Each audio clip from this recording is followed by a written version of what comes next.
Assalamualaikum warahmatullahi wabarakatuh. Perkenalkan, nama saya Ardila Afilia dari kelas 10 MIPA 6 absen 5 akan menerangkan tentang kimia sehari-hari. Pertama, kita semua terbuat dari bahan kimia dan segala sesuatu di sekitar kita juga terbuat dari bahan kimia. Semua yang kita dengar, lihat, cium, cicipi, dan kita sentuh melibatkan kimia dan bahan kimia. Mendengar, melihat, mencicipi, dan menyentuh semua melibatkan serangkaian reaksi kimia dan interaksi yang rumit di tubuh kita.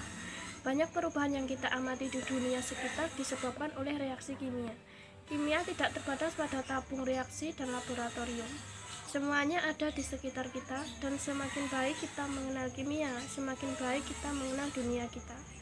Kimia ada dalam setiap aspek kehidupan. Berikut adalah sedikit contohnya.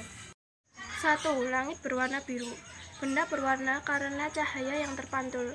Cahaya putih dari matahari mengandung semua panjang gelombang. Tapi bila mengenai pada benda, beberapa panjang gelombangnya diserap dan beberapa dipantulkan. Warna langit dapat dijelaskan mengingat fenomena yang disebut hamburan Rayleigh yang terdiri dari hamburan cahaya oleh partikel jauh lebih kecil dari panjang gelombangnya. Efek ini sangat kuat saat cahaya melewati gas. 2. Es mengapung di atas air. Es kurang padat dibanding air cair. Air yang lebih berat menggantikan es yang lebih ringan, jadi es akan mengapung di atas. Jika es tidak mengapung, bayangkan air danau membeku dari bawah. Kimia memegang penjelasan mengapa es mengapung, sementara sebagian besar zat meresap saat mereka membeku. Molekul air dibuat dari satu atom oksigen dan dua atom hidrogen, saling bergabung satu sama lain dengan ikatan kovalen. Molekul air juga tertarik satu sama lain oleh ikatan kimia yang lemah antara atom hidrogen bermuatan positif dan atom oksigen yang bermuatan negatif dari molekul air tetangga. Saat air mendingin di bawah 4 derajat Celcius, ikatan hidrogen menyesuaikan atom oksigen bermuatan negatif.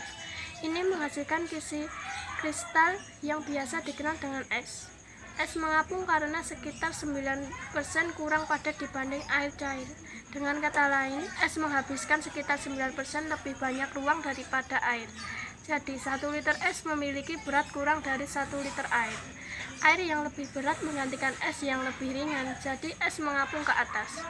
Salah satu konsekuensinya adalah danau dan sungai membeku dari atas ke bawah, memungkinkan ikan bertahan bahkan saat permukaan danau membeku. 3. Mekanisme kerja tabir surya. Tabir surya merupakan gabungan bahan kimia organik dan anorganik untuk menyaring cahaya dari sinar matahari sehingga tidak mencapai lapisan kulit kita yang lebih dalam. Partikel penolak di tabir surya biasanya terdiri dari seng oksida atau titanium oksida. 4. Makanan lebih cepat matang pada panci bertekanan. Sebuah panci bertekanan atau panci presto memiliki tutup yang lebih rapat yang menyegel panci sepenuhnya.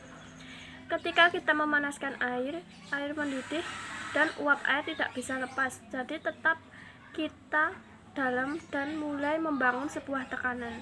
Di bawah tekanan, suhu memasak naik jauh lebih tinggi daripada kondisi normal, maka makanannya dimasak lebih cepat. 5. Kimia rasa cinta. Kimia ada di bagian bawah setiap langkah dalam sebuah hubungan. Saat kita jatuh cinta, otak kita mengalami beberapa perubahan dan juga beberapa senyawa kimia dilepaskan. Cinta didorong oleh hormon oksitosin, vasopresin, endorfin. 6. Botol air mineral. Meskipun air kemasan memiliki tanggal kadaluarsa, hal ini tidak benar-benar sangat berbahaya. Mengapa ada tanggal kadaluarsa pada produk tetapi tidak sangat berbahaya? Ini karena semua makanan dan minuman termasuk air harus mempunyai tanggal kadaluarsa pada kemasannya agar lebih mudah standarisasi kemasan. Beberapa air kemasan hanya mengandung tanggal pembotolan atau tanggal terbaik digunakan sebelum. Tanggal ini digunakan sangat membantu karena rasa air akan berubah sering waktu karena menyerap bahan kimia dari kemasannya. Rasa tidak akan selalu buruk, tapi mungkin terlihat larutannya. bahan kimia dari kemasan adalah masalah kesehatan. Namun sejauh bahan kimia beracun pergi, kita bisa terkena sebagian besar bahan kimia tersebut dari air kemasan baru serta air kemasan yang sudah ada di rak. Sayuran berwarna. Banyak sayuran dan buah-buahan berwarna kuat karena mengandung senyawa kimia khusus yang diberi nama karotenoid. Senyawa ini memiliki daerah yang disebut chromophore yang menyerap dan mengeluarkan panjang gelombang cahaya tertentu, menghasilkan warna yang kemudian kita rasakan. 8. Sabun dan deterjen. Setiap hari ketika mencuci pakaian, kita menggunakan sabun dan deterjen. Sabun dan deterjen ini terbuat dari bahan kimia. Sabun adalah garam, asam natrium atau kalium yang dihasilkan dari hidrolisis lemak dalam reaksi kimia yang disebut saponifikasi. Setiap molekul sabun memiliki rantai hidrokarbon yang panjang, kadang-kadang disebut ekor, dengan kepala karboksilat. 9. Bawang. Bawang merupakan bumbu masak yang kita lihat di setiap hari. Tak berbahaya saat dilihat, tapi pada saat dipotong bisa membuat kita menangis atau mengeluarkan air mata. Ada alasan kimiawi di balik air ini. Saat kita memotong bawang merah, kita menghancurkan sel atau melepaskan isinya. Asam amino sulfoksida membentuk asam sulfat. Enzim yang terpisah sekarang bebas untuk dicampur dengan asam sulfenik untuk menghasilkan propanetol oksida, senyawa sulfur yang mudah menguap yang mengarah ke atas ke arah mata Anda. 10. Kopi. Kandungan utama dari polisakarida. Polisakarida adalah sejenis karbohidrat. Dalam kopi yang mentah, senyawa kedua yang paling umum adalah lipida. Lipid adalah senyawa yang sebagian besar tidak larut dalam air. Senyawa lainnya adalah lemak dan minyak. Dalam kopi panggang, senyawa kedua yang paling umum berasal dari karamelisasi. Karamelisasi adalah reaksi pencoklatan enzimatik non-enzimatik yang menyebabkan oksidasi sakarida.